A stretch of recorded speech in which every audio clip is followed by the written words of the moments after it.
It was pain for Japan and joy for France at the FIFA Under-20 Women's World Cup. So France will advance to the final of the competition. Japan couldn't win, so we're not going to have an all-Asian final because the Korea JPR defeated the United States of America. So that's it. Let's bring you into all of what we're doing this morning on the program. It's an action-packed world of sports. There's so much to talk about, so much to follow in this morning spinning, exciting, interesting world of sport. You can talk to us on Twitter.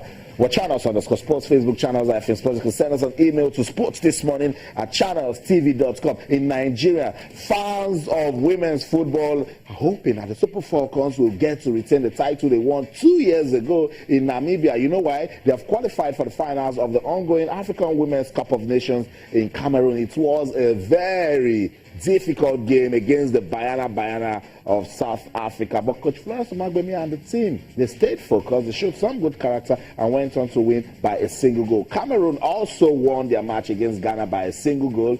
And now you know, when it's Cameroon and Nigeria, expect some fireworks. So we're waiting for the final game to be played on Saturday to see if the Super Falcons of Nigeria will retain their title or Cameroon will just give the home fans something to smile about. Talk to us in the hashtag Super Falcons, hashtag Alcon.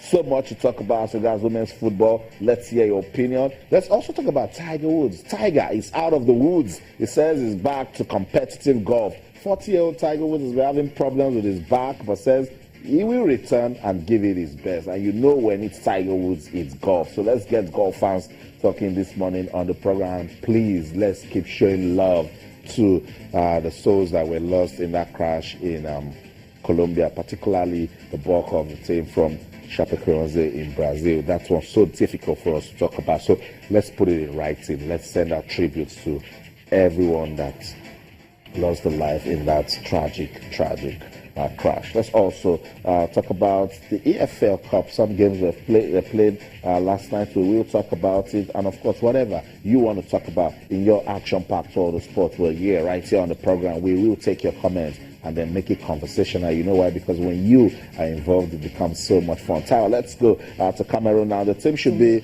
on the way to Yaoundé because business done in Limbe. They've finished business in Limbe. They've conquered. So Limbe, come on. We don't want to. Let's go to the capital. We want to go to the capital and see. Right? Yeah, that's the difficult one. But let's stay with the game of yesterday. Yes. Tayo, you were so careful. I understand why you couldn't make a prediction. Cecilia got it wrong. Yeah. Toby Mano got it wrong. It was a very tight game, but the Super Falcons got it. Actually, yeah, they did get it, and thanks to a moment of brilliance from Desire Paranese. But the game as a whole itself, I mean, the first half, I mean, I don't think you argue with me when I say the South Africans were a lot better. You know, a bit more quality in the final third, and they could have, irked Nigeria really well in that one. But it wasn't meant to be for them. And Nigeria, when they had a chance and they took it, and there was no way back for Banyana. Yeah, Ty, am I wrong if I said the Banyana team played with better purpose? Of course. I know you're not. You're spot on. You're very spot on. That's the goal you were saying again there. Yeah. What a rocket of a shot. The goalkeeper had no chance. I mean,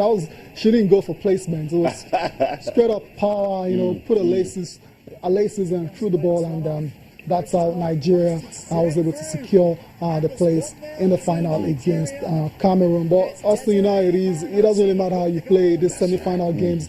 It's all about winning. The real deal. Yeah. The final. Exactly. Painful. Because after going through all of that, and then you get to the final, you don't win. It's very, very painful. Yes. Let's just we'll see highlights of that game now between Cameroon and, of course, Ghana. Let's just run through the semi-final games in the African Women's Cup of Nations. And when we come back, we will try to establish some connection with Yaoundé and then talk about more women's football. Don't go anywhere. Stay with us.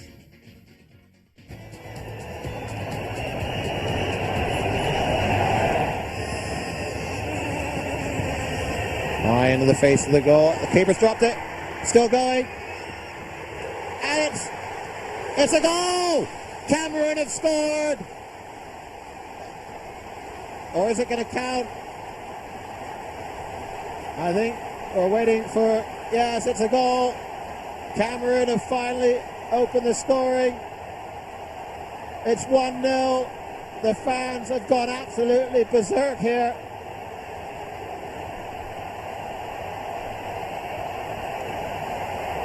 It was a wild scramble. Put away there by the number 8.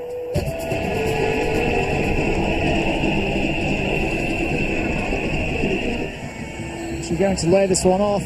No, she's not. Blasted straight through.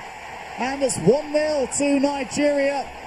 It's Desiree Aparanotsi with the goal. Drills it home from the edge of the box. Little that's the South African keeper, Angela Dlamini, could do about that one. Well, she's played sparingly in this competition so far.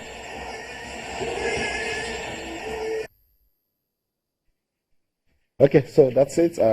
Some highlights from the semi-final games of the African Women's Cup of Nations style. Let's begin with Cameroon and then Ghana. It was also a difficult game, but the Cameroonian team, they've shown some desire to make it to the final. They got the result. Oh, of course. I mean, pushed on by the fans and massive support against Ghana. That was another very tight game to call. If you had asked me for my prediction, I wouldn't have given you anyone. I know. You always do that to me. You won't. You won't do that today, Tyre. Confirmation of the results. Cameroon 1-0 over Ghana in the final, which will be played on Saturday. Wow. And we have South Africa losing to Nigeria. I mean, just look at the score lines. That tells you the women's football is getting competitive. So you can't afford to slack. That's if you slack, you're going to be overtaken and left behind. I'm tired. The fans in Limbe, the Cameroonians, they were actually rooting for South Africa. They didn't want to play Nigeria. Because obviously it'll be a lot tougher against the Falcons.